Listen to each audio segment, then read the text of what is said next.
was in Citipointe from about grade 3 all the way through to year 12. We were taught that homosexuality was an abomination, that it was unnatural, and that it was a sin, and that we would be sentenced to an eternity in hell. In year 12, I decided to no longer associate myself with religion because all I knew it was to be at that time was what Citipointe was teaching. Homosexuality was often portrayed as an evil choice that we are making, that you are not a worthy person and should not be existing as you are. It would be quite hard to be sitting in that room having, your classmates beside you discuss, your own identity, and if you're... You'd hear about gay people and it was always, oh, it's so sad that they're gay, or I feel so sorry for them, let's pray for them. Like there was something wrong with them, and that's what I believed, yeah, of course, because that's what I was taught.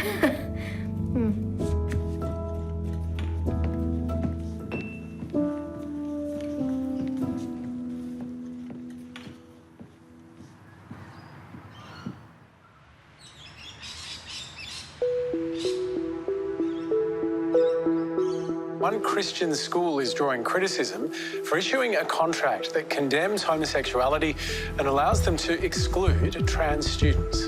Why would we say that the college will only enrol a student on the basis of gender that corresponds to their biological sex? Well, it's biblical truth. That's why we ask them to do that. The controversial contract described homosexuality as a sin and compared it to pedophilia. The contract was just a shock. Seeing it in black and white writing, for once we had the evidence to show this is what they were doing. Just started a really large conversation at a much bigger scale than I ever expected. The Citipointe situation became a major national story. This suburban Brisbane school became the example for the rest of the country about what might happen in the midst of a debate about religious freedoms and the rights of religious organisations to discriminate in pursuit of their faith. This is a bill that I earnestly hoped would unite this place. Advocates are worried the new bill could strengthen the power to discriminate. Our family certainly felt like we were caught in the crossfire. If those parents don't agree with the ethos of the school, then they need to move on. My daughter and children like her who were part of the LGBTQI community witnessed their rights thrown around and used as a political football. And I could point to Citipointe Christian College. You want to know what gets you cancelled in this country? Fire and brimstone was rained down upon that college. We have seen with Citipointe the power of a collective and unified voice in action. Our basic human rights should not be up for debate. Schools should be free to say exactly what they believe and why. But we're losing that freedom now because of this witch hunt which is going on against Christians. There's no other way of putting it. Citipointe Christian College is located in the southeast of Brisbane. It is on a huge space of land with wonderful ovals and school facilities, and they have the church. I started looking into the school earlier this year when the story broke. The college itself is not its own entity. It is effectively a ministry of the broader church. The Christian Outreach Centre, which sort of gave birth to Citipointe, was actually really probably the first mega church in Australia. I worked at the school for 10 years. I was head of year, head of careers and senior English teacher. Both my children attended the school because I really liked the mixture of the academic rigour, but also combined with a demonstration of faith and community. Australia is fairly unique in the world. We have a very large non-government education sector, and the overwhelming majority of those are faith-based schools of one type or another. And the overwhelming reason that parents are saying they're coming to our schools is because of the values that we have, the Christian values that they're looking for. When I first started going there as a kid, it was quite conservative. It was good academically, but really cared about kids, and if someone fell down in the playground, someone would be there and help them up and pray for them and make sure that they were okay. And to my parents, that was really important. I went back and taught there, so spent a lot of time at the school, yeah. I taught year ones, and religion was incorporated into most subjects. So, for example, if we were teaching science and we were talking about the way the world was made, obviously we'd come from a Christian perspective that the world was created and that God created it. My daughter came to Citipointe for year 7. She came out to me when she was in year 8. I wasn't particularly surprised. I will say, during the 2017 plebiscite, the language and the discussions that took place meant that she came home quite upset on several occasions. The 2017 plebiscite, which was about marriage equality in Australia, I think took a lot of churches by surprise. They thought that they could defeat it.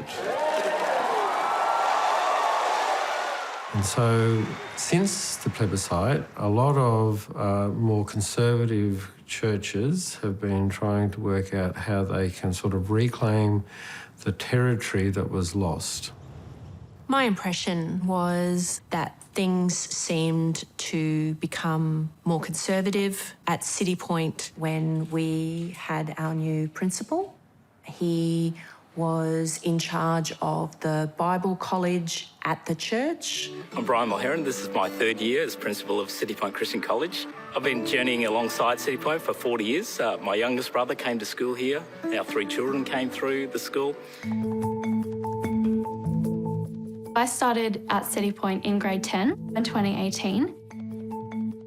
My first day coincided with Brian Mulheron's first day being principal of the school.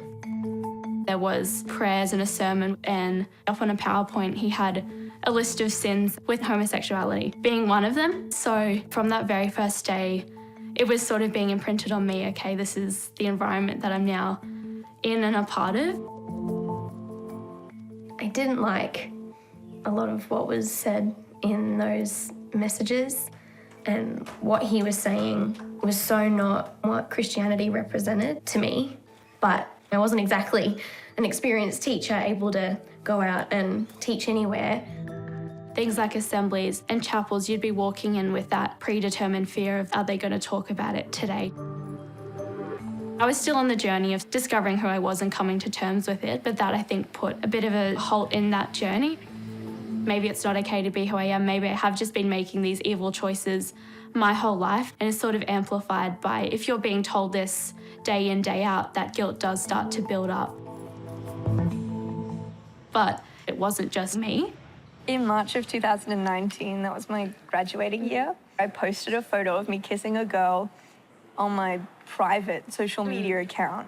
I was called in and extensively questioned about my love life, and I was forced to admit that I had made this mistake. My parents were informed, and I still wasn't ready to come out. I just lost focus on my study. That must have been so hard. I was certainly sought out as a teacher who would listen. Students knew that I practiced an inclusive theology. My daughter and I talked about maybe finding another school for her, and in that discussion with her whether I would stay, but she would always say to me, Mum, you need to stay for those students. And what ultimately made the decision for my daughter to stay at Citipointe was her friends. It just was of no consequence to them that Charlotte was gay. I didn't realise I was queer until about grade 9, and it was a harsh environment for someone like me. Throughout the whole of 2021, I was debating whether or not I even wanted to go to the formal. But I did decide that I wanted to go in a dress if I did go. By going in the dress, you were coming out. So Yes, it was quite a big decision. It was to go. essentially my big moment to say to everyone, hey, this is who I am.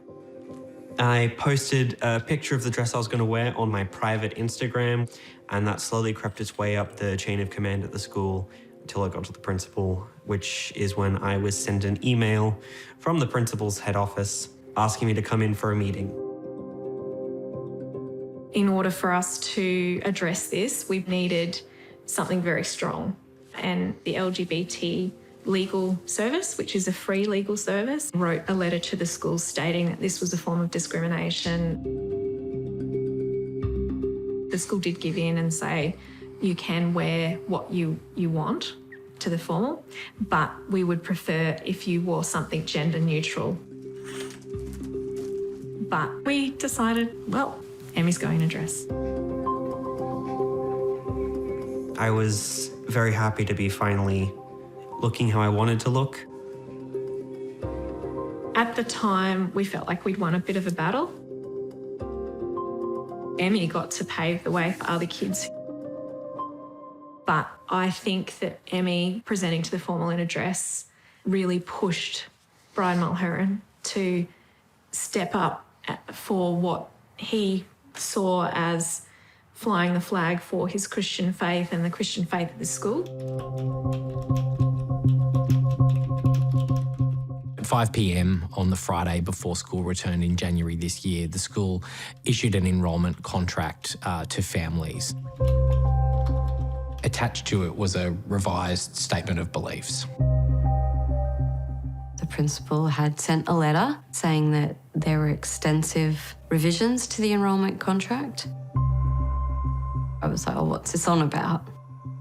And then reading the contract, it became very clear what it was about. The college will only enrol a student on the basis of the gender that corresponds to their biological sex. Any form of sexual immorality, including but not limited to adultery, fornication, homosexual acts, bisexual acts, bestiality, incest, pedophilia and pornography is sinful and offensive to God and is destructive to human relationships and society. I just remember sitting there probably in shock for a minute or so. Seeing it in writing like that brought me back to being in that school environment, and something sort of sparked inside me and I was like, I can't not say anything about it. So I took to the joys of social media. To publicly shame an individual for their identity is disgusting. These are basic human rights. She probably didn't expect anyone to listen, but that kind of went viral and kick-started the public attention. Seeing this contract come out in the last couple of days, I have been transported back to that 16-year-old Jared who felt so trapped and alone and scared. I just really wanted to address to the school. I don't think they even realise how big of an impact this could have. I wasn't out publicly, but I thought about any kids going through being at that school and struggling with their gender identity and how they would feel seeing that contract. I'm going to address something that I don't usually voice on social media, but I am transgender. It was a real snowball situation, and it was driven by people in that community, largely by teachers, parents at the school, and by former students. An online petition demanding the college retract the contract is already getting thousands of signatures. We are real people. We are vulnerable real people. There are 12-year-olds sitting in schools like this hearing that they are worthless, not equal to other students. What's the impact, do you think, for young people at the school having parents sign a document saying that? It breaks my heart, honestly, to be told, not loved, not worthy, not accepted and safe in a school environment is so appalling, and that's why I'm doing what I can to stand up for them and be their voice.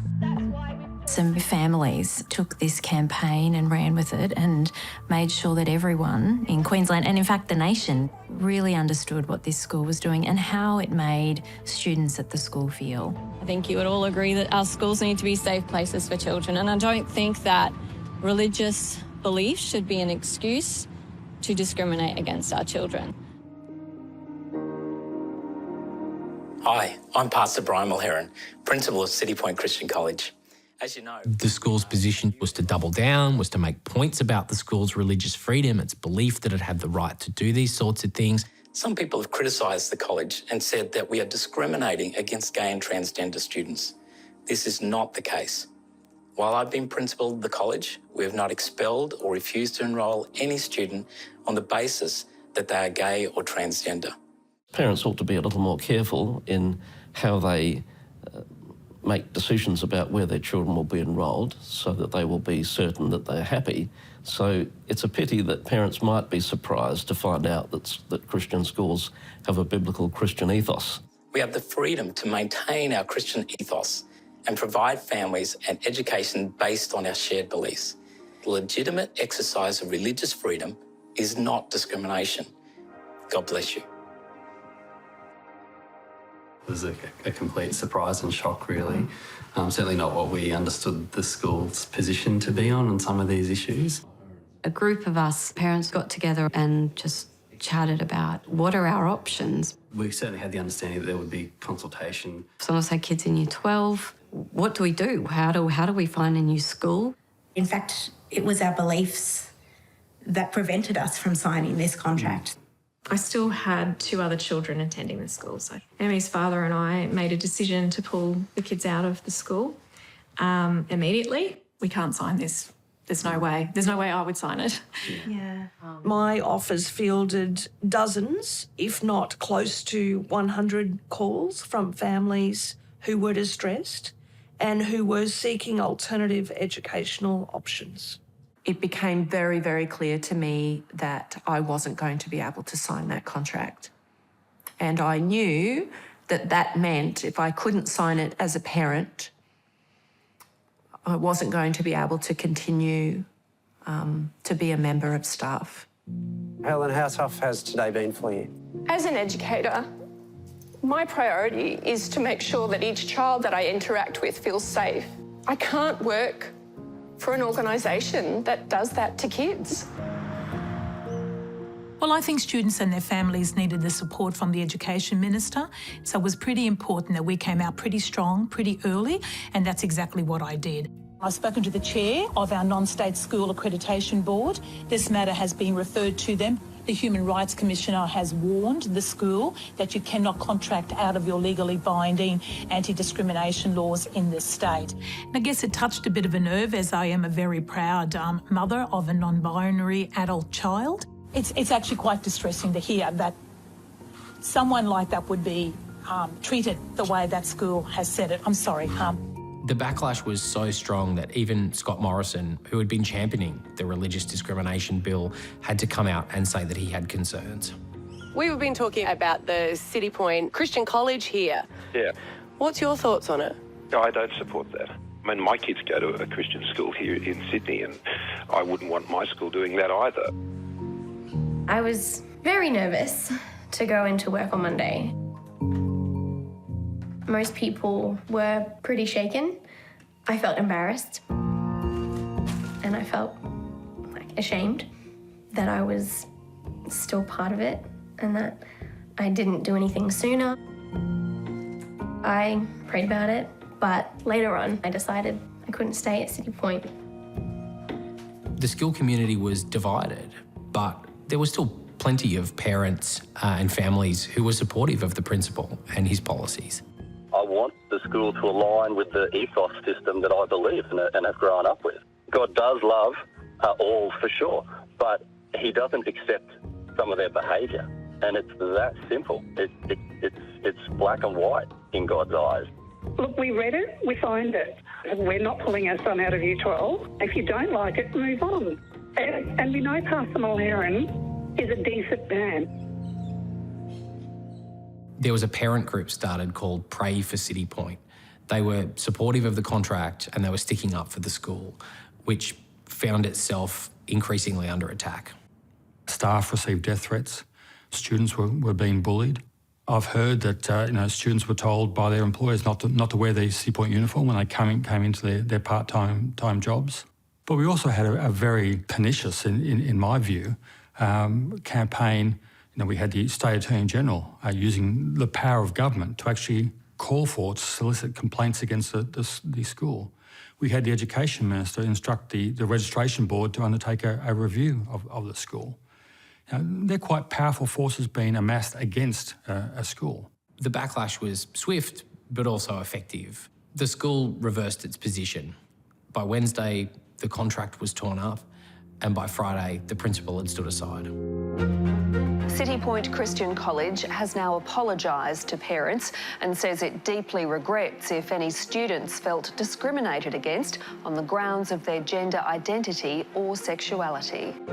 In a statement to parents, Pastor Brian Mulheron said his decision to take extended leave would provide the college community time to heal. Good morning, Citipointe Church! Citipointe Church is no longer Brisbane's best-kept secret. The Citipointe story broke at the beginning of the year, just days before the controversial religious discrimination bill was due to be voted on in the House of Reps, and it played into an increasingly volatile debate. Be informed about the proposed religious discrimination bill. Make sure you contact your members of Parliament, engage with them in respectful dialogue. The bill's primary purpose was to protect religious groups from discrimination, but there was growing concern that it would potentially then enable those religious groups to discriminate in pursuit of their faith, that it empowered religious schools to issue the sorts of statement of faith that Citipointe had.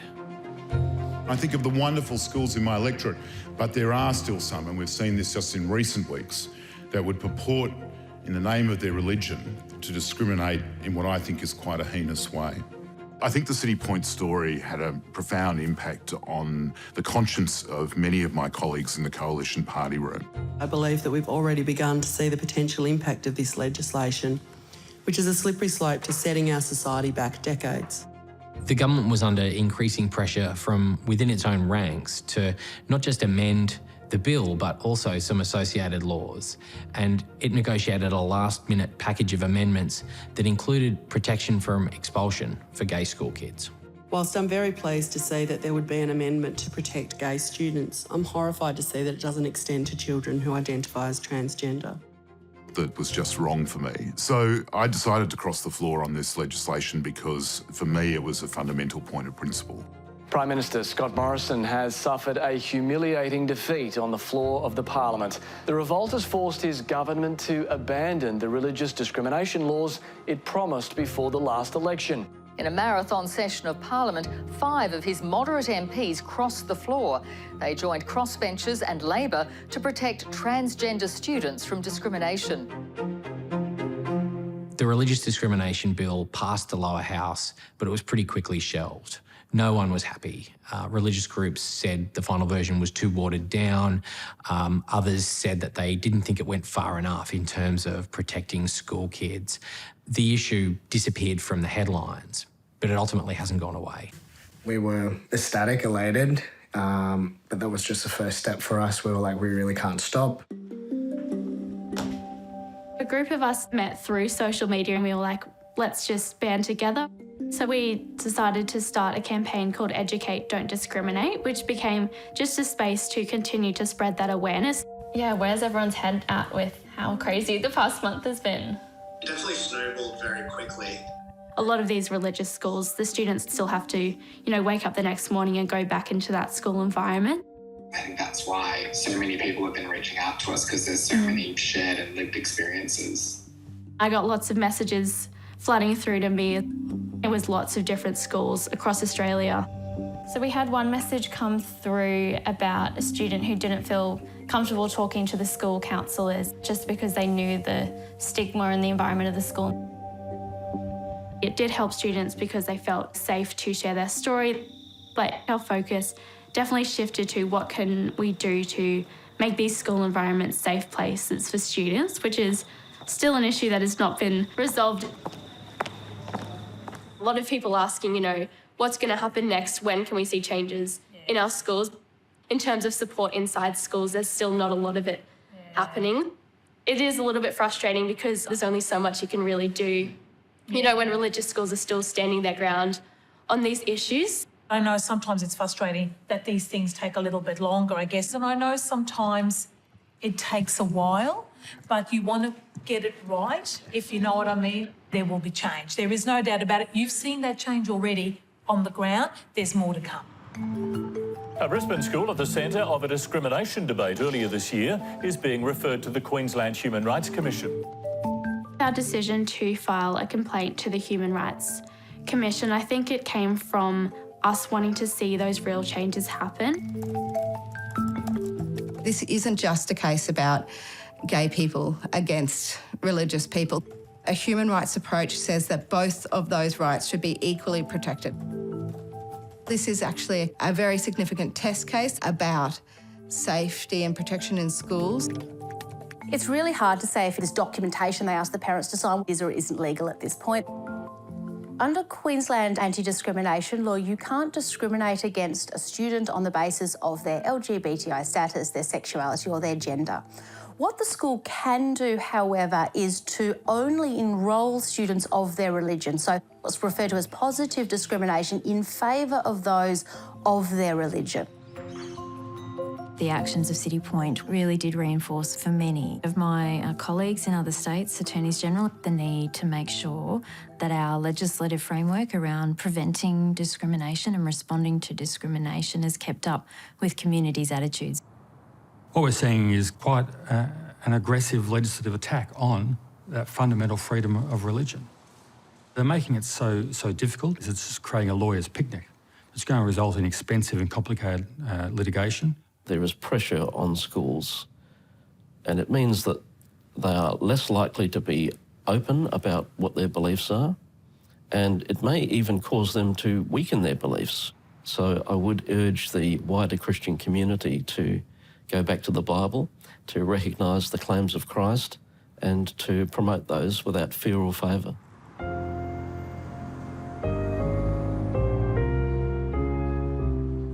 I'm not someone that stepped away from the church.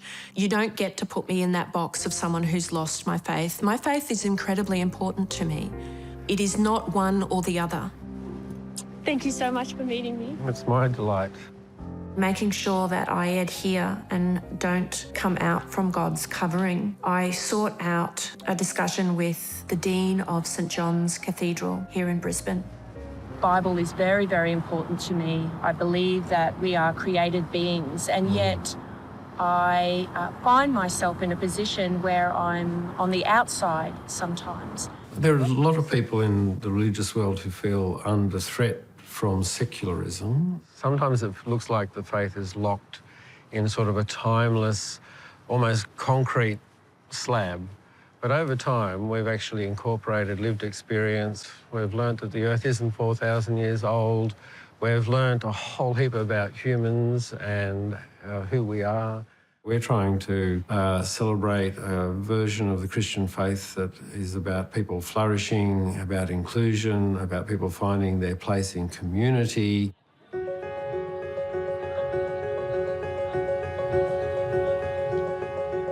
When I graduated the school in 2020, I definitely felt free to just go out in the world and start to create my own identity and be myself again. It took me a little while, but my confidence definitely came back. I felt so proud of her for her bravery. You know, speaking out was hard at times. It was difficult for her, but she continued to do it. I feel so privileged to have been able to, speak up and start acting for change in our schools. And I will continue to fight for that. As faith-based schools, we want this issue resolved. We want certainty for schools to be able to conduct their business and get on with the education of students. But the major parties didn't have the political will to actually work together to make that happen. And that's a blight on the last parliament. I'm not sure I have the absolute solution, but I know that This discussion needs to be an informed, loving discussion where we hear from both sides. I think this is just the starting point. We don't need to be afraid.